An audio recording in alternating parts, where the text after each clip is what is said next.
ಬೇಟೆಯಾಡಿ ದಣಿವಾದ ಈ ದೇಹಕ್ಕೆ ವಿಶ್ರಾಂತಿ ಬೇಕೆಂದು ಇಂತಹ ಉದ್ಯಾನವನಕ್ಕೆ ಆಗಮಿಸಿದ್ದೀನಿ.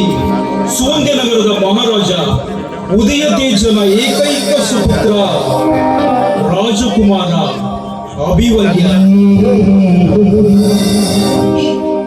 ಈ ಪ್ರಕೃತಿಯ ಸೌಂದರ್ಯವನ್ನು ಕಂಡು ನಿಜಕ್ಕೂ ನಾ ಧನ್ಯನಾದೆ.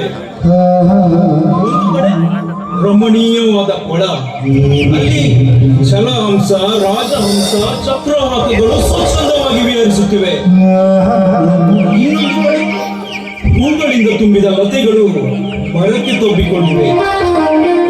ನಿಸರ್ಗವೇ ನಾಚುವಂತೆ ಅಲ್ಲಲ್ಲಿ ಪ್ರಾಣಿ ಪಕ್ಷಿಗಳು ಸರಸ ಸಲ್ಲಾಪದಲ್ಲಿ ತೊಡಗಿವೆ. ನಿಜಕ್ಕೂ ನಾ ಸಂಪ್ರೀತನಾದೆ. ಇಂತಹ ಪರಮ ರಮಣೀಯವಾದ ಪ್ರಕೃತಿಯ ಸೌಂದರ್ಯವನ್ನು ಕಂಡು ನಿಜಕ್ಕೂ ನಾ ಸಂಪ್ರೀತನಾದೆ.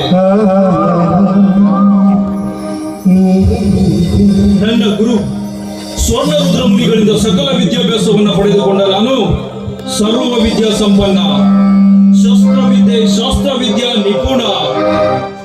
ಕುರುಕ್ಷೇತ್ರ ಯುದ್ಧದಲ್ಲಿ ವೀರ ಅಭಿಮನ್ಯು ವೀರಾವೇಶದಿಂದ ಹೋರಾಡಿ ಚಕ್ರವ್ಯೂಹವನ್ನು ಭೇದಿಸಿದ ಹಾಗೆ ಈ ಸುವಂದ್ಯ ನಗರದ ಯುವರಾಜ ಅಭಿವಂದ್ಯನಿಗೆ ಯಾವುದೇ ಯುದ್ಧ ತಂತ್ರವಿರಲಿ, ರಾಜಕೀಯ ಕುತಂತ್ರವಿರಲಿ, ಅಶ್ವದಳ ಗಜದಳ ಹೊಂದಿರುವ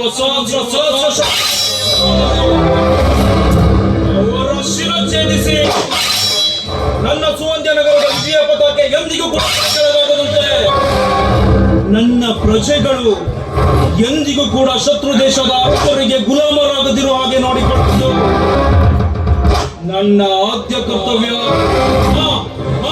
ನನ್ನ ಆದ್ಯ ಕರ್ತವ್ಯ.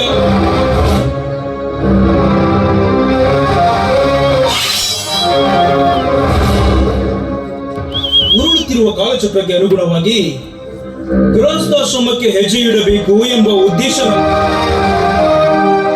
ಹೀಗಿದ್ದಾಗ ವಾಂಚಿತಪುರದ ಮಹಾರಾಜ ಪರಮ ಧರ್ಮಿಷ್ಠ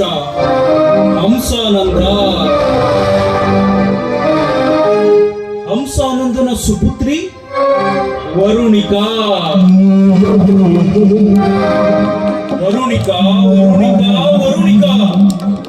ಇನ್ನವಳ ಸೌಂದರ್ಯ, ಆ ಸೌಂದರ್ಯ ದೇವತೆ ಈ ರಾಜಕುಮಾರನ ನೇತ್ರದೊಳಗೆ ಸೆರೆಯಾಗಿದ್ದಾಳೆ.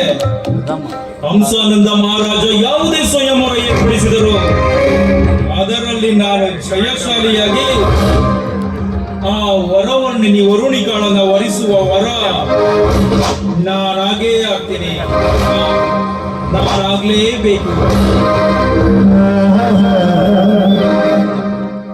ಮರಣಾಂತಂ ಚ ಜೀವಿತಂ ಅಂದರೆ ಈ ಜೀವಿತವು ಮರಣದಲ್ಲಿ ಕೊನೆಗೊಳ್ಳುತ್ತದೆ ಎಂದರ್ಥ. ಯೌವನವಿದ್ದಾಗಲೇ ಅನುಭವಿಸಿದಾಗ ಮಾತ್ರ ಜೀವನ. ಕನ್ಯಾರ್ಥಿಯಾಗಿ ಬಂದ ನಾನು ಹೇಗಾದ್ರೂ ಮಾಡಿ ಆ ಲಕ್ಷಣ ಸಂಪನ್ನಿಯಾದ ವರುಣಿಕಾಳನ್ನ ನನ್ನ ಹೃದಯ ಕೋಟೆಯೊಳಗೆ ಬಂಧಿಸಲೇಬೇಕು. ಇನ್ನು ಮುಂದೆ ವರುಣಿಕಾ ವಾಂಚಿತಪುರದ ಯುವರಾಣಿ ಅಷ್ಟೇ ಅಲ್ಲ, ನನ್ನ ಸುವಂದ್ಯ ನಗರದ ಪಟ್ಟದರಸಿ, ಈ ರಾಜಕುಮಾರ ಅಭಿವಂದ್ಯನ ಶೃಂಗಾರ ಕಾವ್ಯದ ಪ್ರೇಮದರಸಿ, ನನ್ನ ಪ್ರೇಮದರಸಿ.